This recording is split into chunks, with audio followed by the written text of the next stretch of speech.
Hi everyone. I'm here today to talk to you about Rapido's 3800 cubic foot covered hoppers. This was a line of rolling stock that was introduced, I think, about 2, if not 3 years ago. And I'm a little bit late to the game here in Kohm's teeny tiny town, upgrading my fleet of rolling stock. So Rapido introduced these very Canadian, highly detailed models, basically because up until this point, and I'm just going to show you by comparison, up until this point we had been essentially making do with models that were not really based on the Canadian, prototypical 3800 cubic foot covered hopper, but instead this type of thing. Now this goes back to my childhood. This is probably a 1980s or 90s vintage model power cylindrical covered hopper, and as you can see, it's there's not a huge amount of detail to the model. It's pretty basic. Look at the top here. A lot of plastic, the mesh walkways are just kind of rendered in a really simplistic plastic. You don't see much detail on the ends. I think this one's actually missing a brake wheel,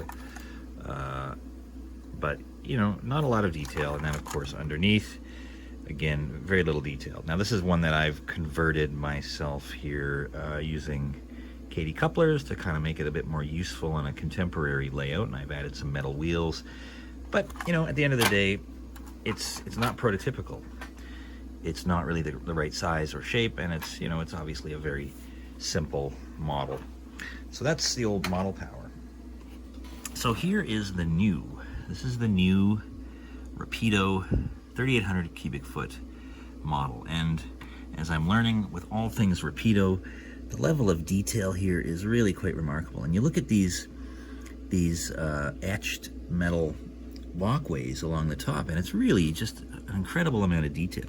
So yeah, these are just very, very delicate, but still actually, in some ways not as delicate, or I don't feel quite as worried about snapping off apart here. They seem fairly sturdy, even though they are quite delicately rendered, and just that see-through effect makes it so much more realistic.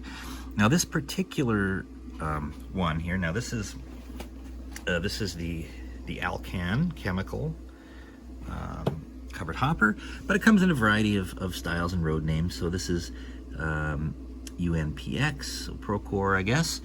So similar, it's got the four access hatches on the top.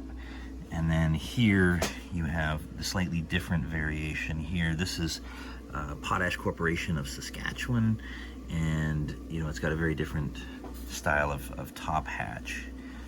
But both, yeah, have this incredible level of detail with the walkways. So if we want to look a little bit more closely at some of the detail on the end, you will see you can see the tanks. I'll turn it just a little bit here. You can see the level of detail on the tanks, of course the brake wheel, and the different sorts of hoses and lines.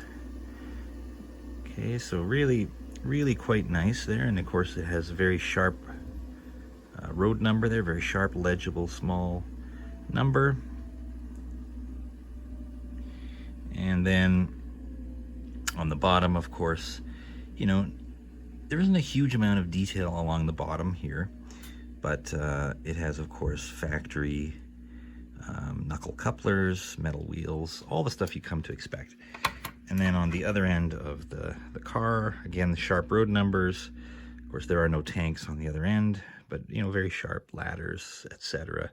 And you can see there is a little bit of detail. You can see the line running along the edge here, and then up and under. And of course, very, very sharp lettering here. Get my thumb out of the way. And yes, if we were to zoom right in, of course my camera won't let us go that close. Yeah, just a high level of detail.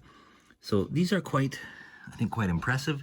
And of course they're much more Canadian, prototypical, as opposed to the old model power or even some of the better quality ones that have been made by other manufacturers. So a very nice addition to the layout here.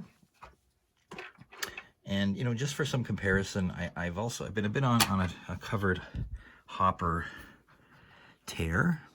So just by comparison, this is a model by Intermountain, and as you can see, there's a fair bit of fair bit of detail on the walkways as well. And, you know, again, on the end, you can see some detail with the tanks, detail with the lines. Okay, so again, you know, I think Intermountain is doing a fine job. But of course, if you're not interested in the American prototypes, the American road names, then the Intermountain covered hoppers may not be for you. Even though I think they do have a fine level of detail and are, you know, I think competitively priced with the Rapidos. But for Canadian road names, Canadian prototypes, they really can't be beat. So that's about it, folks. So I would highly recommend purchasing these if you haven't already done so. They're a good model. They come in good quality packaging. It's a very premium kind of product. I think they run probably, depending, they could run anywhere from, you know, mid $50 to $60. I think maybe a bit more or less. They've been around for a while, so you may find them a little bit cheaper depending on where you're buying them. But they have a variety of different road names, something for everyone, I think. So thanks everyone for listening, and if you like this video, please click thumbs up, and we'd love to have you also click the subscribe button if you're interested in more model railroad talk from Kohm's teeny tiny town as I rediscover my love of model railroading from when I was a kid 40 or so years ago. So thanks everyone for watching, and everybody stay safe and keep on enjoying those model railroads.